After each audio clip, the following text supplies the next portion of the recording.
So I just listened to Pyro's video about metaphors of the mind and using a computer um, to try to describe how minds work or how the brain works. And I'm very interested in the very similar questions because I've studied cognitive science quite a bit, and definitely um, the classical paradigm for cognitive science is mental representation, which does treat the brain like a computer. Um, and I think it's important, at least in the context of cognitive science and the field of mental representation, to make a distinction between brain on the one hand and mind on the other. Um, for a cognitive scientist, usually they want to figure out how the brain works, and the mind is really, they would consider mind is just a metaphor.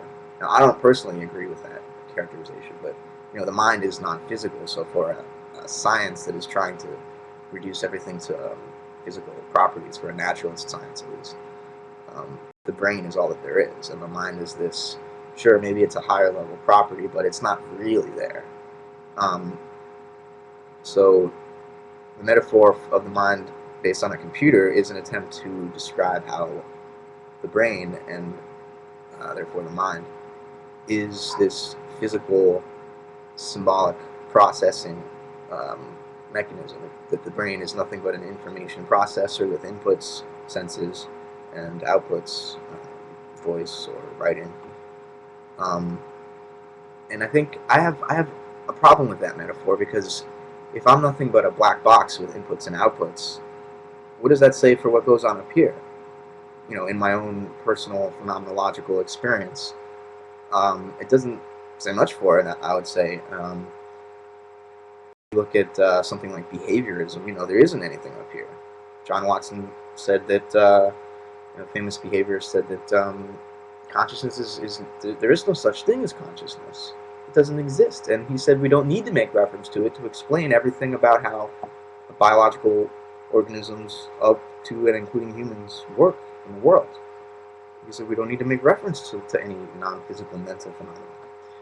Um, but Pyro said something interesting about the internet being more mind-like, and I agree with that.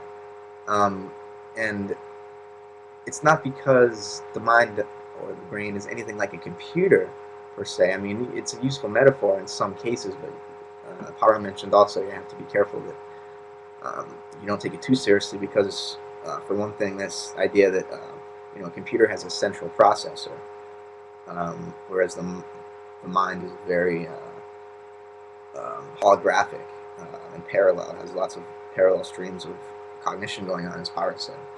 But the internet is a different kind of metaphor, I think.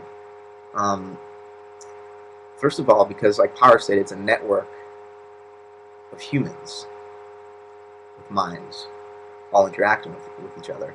And I wanted to discuss this idea of there being multiple minds because Pyro was trying to say something about what it would mean for two minds to come together. And um, the way I see it, my mind, if my mind is basically my thought process, whether it be what's going on internally for my own first person conscious experience, or whether it be my ability to communicate with others, I think my mind is not a localizable phenomenon. Not only is it not localizable in some central place in my own brain, it's not localizable anywhere in my own skull. It's something that is that expands to all people that are in my linguistic community that I can communicate with. So that part of the substance of my mind is language. So I think we see now that if I'm going to have a mind, I need to be able to think in words. I mean, I can visualize things in my mind without words, but to think, to solve problems, philosophical problems, I need language. I need to be able to think in words. But to understand what those words mean, I need to be part of a community. So my individual mind, my individual use and understanding of language depends on this community's use and understanding of a language. So for there to be two minds that merge, well, that's what's happening all the time whenever we communicate. Minds are always merging, and there needs to be this global mind in order for that communication to happen. We all have to be on the same page, so to speak. Um, so yeah, that's it for now.